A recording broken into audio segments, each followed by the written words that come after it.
I got a story for you. Yeah. And so this was about a year ago, but this is a good one. I like this one. So I have these friends, Wolfie and Veronica, fantastic people, and been doing business with us for quite some time. I think over a decade. I've known them personally. And so Wolfie called me and he said, hey man, I'm ready for a new bike, but I want my dream bike. And I said, what's your dream bike? And he's like, I want an Auburn and black Sunglow with rich bourbon, CVO limited.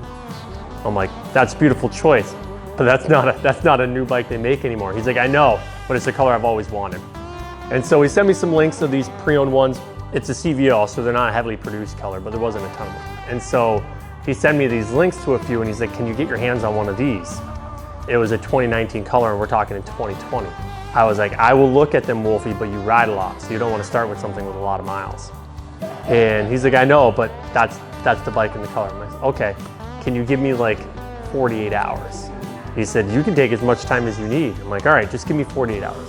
So I looked at them. I wasn't really sure, like logistically, it just gets complicated. You don't want to buy someone else's issue and then pass it on to a really good customer, a great rider. And so I tried to find him a new one. And there was only about 3 new ones, if I remember right, left in the country. When I called, the first 2 were like no bones. And I don't remember the legitimate reasons now, but I think one of them was like the owner's bike, so it wasn't really available. And the second one was like demo or had a ton of accessories on it, like just a crazy bike build. And so it was like ridiculously expensive. So I was like, that's not Wolfie style either. So I found this other one, and this other one was out west. And I remember thinking like, wow, that's a long haul, but it's good. I think it was almost California. It was California. It was a California bike. And so I call anyway, and they're like, we don't have that bike anymore. We sent that to another dealer that we own on the East Coast. And I'm like, that's a win. And so I got the name, so I called the dealership, and at first they were hesitant. They're like, it's a CVO, we really have a hard time giving them up. Luckily, at that time, I knew who one of their inventory manager was. And so I reached out to him, and I said, hey, I need some help.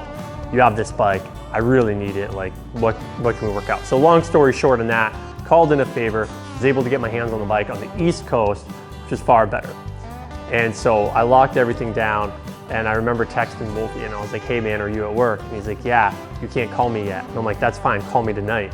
And he called me, and I said, hey, if I had an option for you for a brand new one, would you do it? He's like, I would, but there aren't any left. And I'm like, there's one. And he said, no way. So I secured it, and we set up for him and Veronica to come up. And we had to stay late because there are schedules and our schedules, and they travel from New Hampshire, so we always appreciate that. And he was just blown away. And the only thing I sent him, he was like, send me a picture of it. And I only sent him a picture of the tank. And I said, it's here.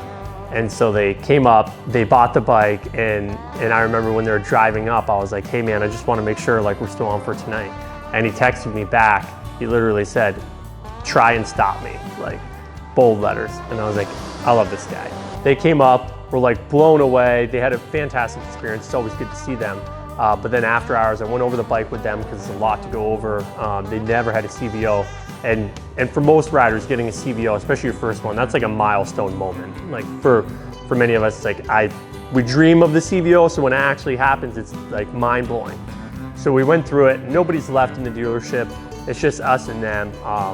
But I remember we had like a chat for like 10 minutes, and that was a very memorable moment for me because they were very blown away, but they're just such good, genuine people, and it's always nice when you can try and help make great things happen for great people. And it was during the peak of Corona, and so there was just so many variables, but that went in, that added challenges. But that was one of the better stories I can think of today, where you know, wasn't an opportunity, but it was like true, like totally wowed them. But they genuinely appreciated it. We got to have a moment, and I remember Wolfie said, if there's one request I have, can I just shake your hand? It was Rona era, so we put on latex gloves so we could shake hands. And then they went home, and I just chatted with them recently. They're loving the bike and having a good time, but that was a good one. The bike traveled from one side of the country to the other, caught it mid-transit, was able to get it here on a favor, blow someone away that didn't think it was even available, and it couldn't happen to better people. So there you go. May I have your attention, please? Won't you please put your hands together